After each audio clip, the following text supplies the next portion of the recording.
Hey guys, I want to talk about DSLR filmmaking, which is the new rave in independent filmmaking. And the reason why a lot of people who are into filmmaking now like it, because you get a lot of choices in lenses, you get shallow depth of field. These cameras are more economically accessible to people who are independent filmmakers or who are on a budget. But one of the things that a lot of people don't think about, I saw, I'll try to find another video. I'm going to leave all the links in the description box. So what I'm really making this video isn't for you just to watch this video. I really want you to check out the links that I'm talking about. And one filmmaker says, it's a good camera, but you need to sometimes add a lot of accessories to these cameras to get them up to speed for filmmaking. And sometimes they add a lot of adds a lot to the price of the camera, and where sometimes you might actually be better just buying a good camcorder. However, I want to be very clear about this. I feel that these DSLR cameras should only be they should be a second tool in your camera bag. You don't want to say, hey, I'm going to shoot this film. If you're making money, well, I want to be very clear. If you're making money, if you're on a job, these aren't cameras where you want to have this be your only camcorder to use. They have aliasing issues. I'll see if I can maybe roll it out in this video. You have to watch this video, and what you want to do is you want to watch the lines right here in the cabinet, and they're going to get jaggy. When lines are not parallel, the Canon camcorders, even the consumer ones that I was checking out with HR10 had some of these problems. I saw somebody on a bus, it was a tour bus, and there was, a yellow strip line on the bus. And it was kind of like at an angle, and that line started to get jaggy. And I saw a church outside, and the guy panned up to the top of the church in this video, and when you can see some jaggy lines from the top of the church. So, I have a Sanyo 1010, and I don't have any of the problems that these DSLR cameras have.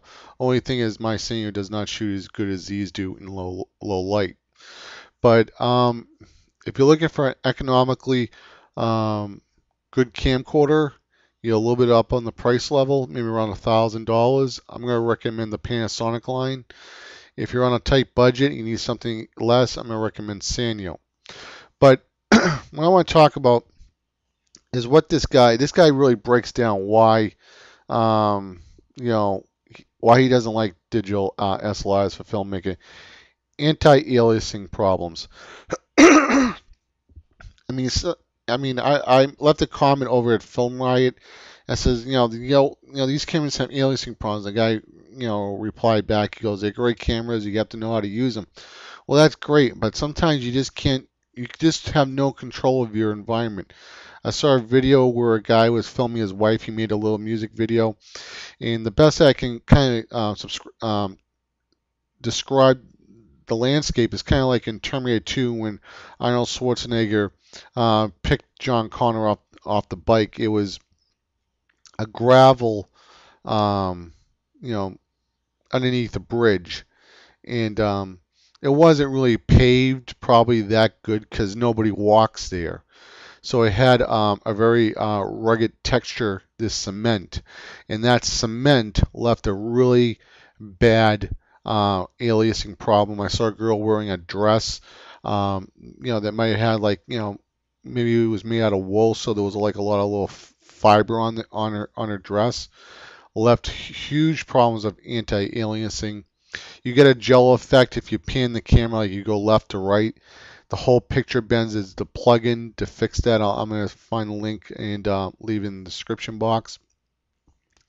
But if you're looking for a camera that's going to have interchangeable lenses, I'm going to tell you to wait until the new Sony camcorder comes out. The new Sony camcorder is going to shoot in AVC HD format, and it's going to use a Sony DSLR lenses. Now, just to let you guys know, Sony bought out Minolta. They bought out their camera line on their SLRs. Honeywell sued Minolta over autofocus, and what happened? Sony is now Minolta. And so you can use, if you want to pick up any cheap lenses for filmmaking, go to eBay and pick up like Minolta lenses. I sold my Minolta. I wish I kept it. I sold it really cheap, but now I kind of wish I kept it. The only thing that's gonna hold me back on this Sony that might make me disappointed if it doesn't have 24p, but I'm kind of hoping Sony is out there listening. Sony, we want 24p. We'll love you for it. But I'm going to leave all the links. So if you're into filmmaking, you want a DSLR for filmmaking. They're good cameras under certain circumstances, and you should always be filming with two cameras when you shoot with one of these, because you just don't know sometimes until you get the footage back and you can really look at it. I mean, if it's a slow shoot, maybe you're in a house, or where you could probably shoot again, maybe shoot it, pop the memory card out, pop it into your laptop, and take it quickly, so you can just double check. Because it could be somebody wearing a shirt that's a little weird, somebody wearing glasses and they tilt their head and the glasses start anti-aliasing. So just be very careful about when you're filming this, and spend your money wisely. All right, guys, take care. If you enjoyed this video, please subscribe to the channel. Take care, everyone. Bye.